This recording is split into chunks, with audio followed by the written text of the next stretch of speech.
isang recycling plant ng mga plastic sa Las Piñas ang handang tumanggap ng mga plastic trash para gawing school armchair. Sa pamamagitan ng Villar Foundation ni Senator Cynthia Villar, nakipagkaisa sila sa Envirotech Waste Recycling na nakabase sa Davao para ituro sa kanila ang teknolohiya ng paggawa nito gamit ang bagong planta. Kapag nagsimula na ang pagtakbo ng planta, makakagawa ito ng 1,000 armchairs kada buwan. Ang mga plastic na armchairs ay may mababang lead content at walang halong chemical mercury, kaya nakakasigurong ligtas itong gamitin.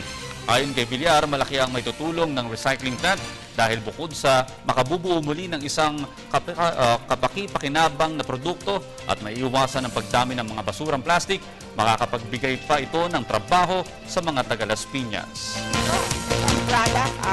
We will donate it sa ating mga eskwelahan dito sa Las Piñas and to other schools all over the country.